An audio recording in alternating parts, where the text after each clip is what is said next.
Hi students, how are you all? I hope everyone doing well. Students, we are continuing in this video also combination of sentence, and in this video we are learning particularly about 18th question in our question paper. Paper 1 English part B, 18th question we are going to learn today about that is participle. So there is a chance to ask question based on present participle, past participle or perfect participle. Perfect participle. So definitely you will get a question based on this three. So you need to learn about how to combine two sentences as a single sentence with the help of participle. So students, that's we are going to learn today about. I hope you can definitely understand it. Okay. So dear students, these are the three kinds of participles what we have in our English subject. So first one is present participle, and second one is past participle, and third one is perfect participle. And now let us start how to we combine two sentences as a single sentence, first with the help of present participle. Okay. Now look at this present participle. So present participle means V for verb form. V for verb form. For example, going. So it is called present participle. So here I have written one example on the board. Let me explain you how to we combine these two sentences as a single sentence with the help of present participle. Okay. Now look at this. You work hard, you will pass. So here two sentences we have. One is you work hard and another one is you will pass. So what we have to do before combine these two sentences as a single sentence? Firstly, we have to observe the subjects in each sentence. So here the subject is you and here the subject is you. So whenever we are getting in two sentences same subject, we have to remove one subject, that is in the first sentence. Okay students, if we get two subjects same in two sentences, we have to remove one subject in the first sentence and we should write definitely subject in the second sentence. How it is possible? Let me write answer for this problem, then you will get idea. Okay. Now look at this. So we have to write present participle means V for verb form. So here verb is work. So how can we write this? Answer: working hard, comma, working hard, comma, you will pass.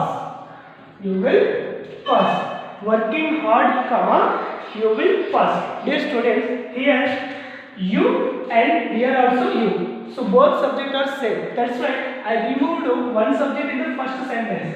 That's why I started working. So actually I written V1 and I added inform. Then it became working. Work plus ing is equal to working. So this is the way to write present participle in a sentence. So working hard, you will pass. And also here, after we give the comma, we have to write you in a small letter, but should not use to write again capital letter. So if you write capital letter after comma, then definitely becomes wrong. So that is also very important to keep that point in our mind. Okay students? Now look at the second example. He opened the box. It is a single sentence. He took out the dress. It is another sentence. What we have to do firstly? We have to see subjects. So are they same subjects or different subjects? Okay. Let us see. Here he. Here also he. So what we understood now? Both are same subjects. So then what should we do? We have to remove one subject in the first sentence. So how can we write? It is opened. Opened is a V2 verb form. But we don't add inform to the V2 verb form. So definitely we have to turn that as a V1. Then we should add inform because that is the rule in English what we have. So answer is opening. So we have to remove ed also because it is a it is a V2 form. But already I said you, we never add inform to the V2 verb form. We always add inform to the V1 verb form. That is the rule. Basically what we have in English. Already we have learned many examples about that in the previous videos and in the previous classes also. So opening the box. So what should we write now? Comma. What should we write now? Comma. Then here he is started with the capital letter H. So, but in answer we have to write small letter. He took out the dress. Now it is the answer. Opening the box, comma, he took out the dress. It is the way to combine two sentences as a single sentence with the help of present participle. Okay, students? Now, please look at the example third. It was a rainy day. We stayed indoors. Of course, if raining outside, no one should go out. That is our usual habit. So, it was a rainy day. We stayed indoors. Firstly, we have to observe subjects.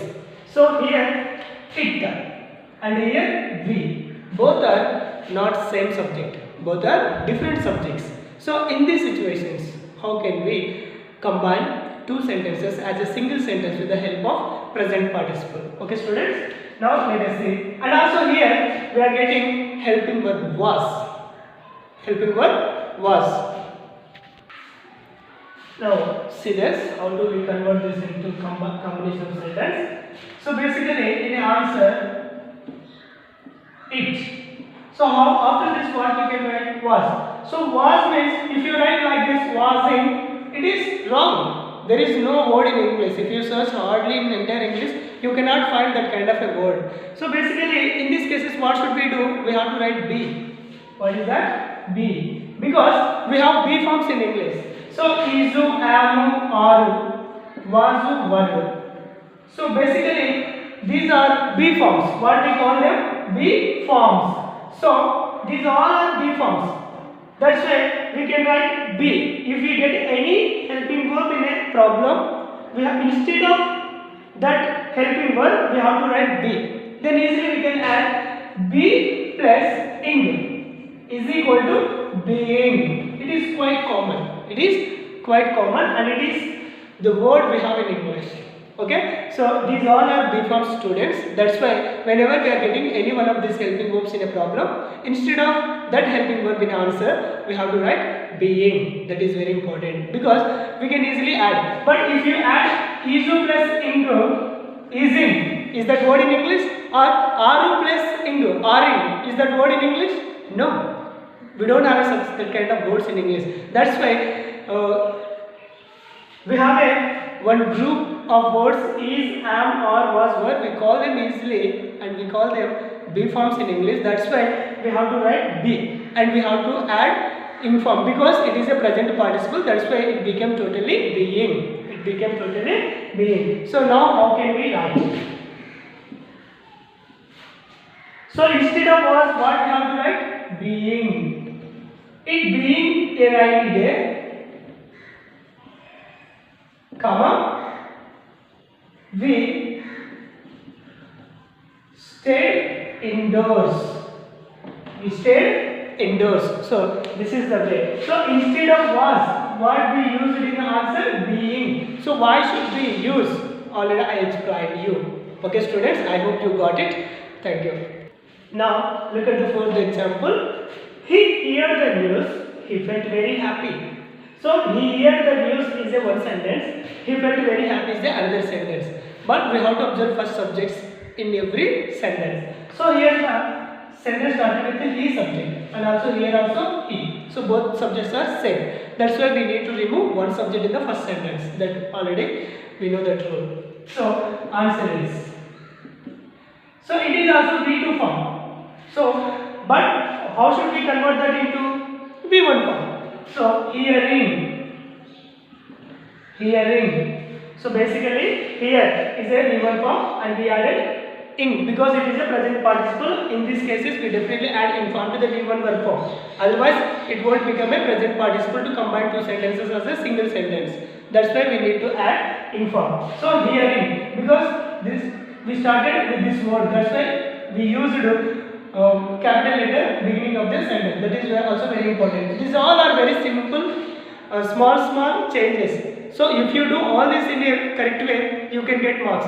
Otherwise, if you take easy or in a silly manner, definitely there is a chance to lose marks by you in a public examination. There is no more doubt about that. Because once again, I would like to remind, I experienced that kind of mistake by number of students in the previous years. So please, everything observe very carefully. Okay, how your teacher is changing, where your sir is using capital letters and where your sir is using commas or small letters. So everything, you as a student, you have a responsibility to observe everything carefully. Okay. So hearing the news, comma, hearing the news, comma, small letter. He felt very happy. He felt very happy. Okay, students. Now please look at the fifth example. She is a girl. She is allowed to go early. So we have to observe first subjects as usual. Of course, already we have done that work previously and previous examples. So here she and here also she. So definitely we need to remove one subject in the first sentence. So and we have to observe subject. So here we don't have any main subject. Here we are getting helping verb. So in these cases, what should we use? As you write, being. Already I said you in this example. So is also one of the be form in English. That's why we need to use be plus ing is equal to being. That is the rule to use always whenever we get a helping verbs like this in every sentence. So please don't forget that to remember, students. That's my wish. Answer. Being a girl. So comma, being a girl, comma, she is allowed to go early. Okay, students, I hope you learned everything properly and I think you understood everything properly. And please note down every example in your notebook for your better understanding, and don't forget to take more practice with your own examples. That is very important because I am not with you to take care and you are with you. Please take care of yourself very carefully, and I am believing every student who are watching this video definitely can take good practice with your own, I hope, and I am believing it very strongly. Thank you, students, and I will explain you past participle and perfect participle in the next video. Okay, students, thank you for watching this video. We'll meet again in our next video. Until then, everyone, keep smiling and keep learning, and don't forget to note down in this everything in your notebook. Thank you.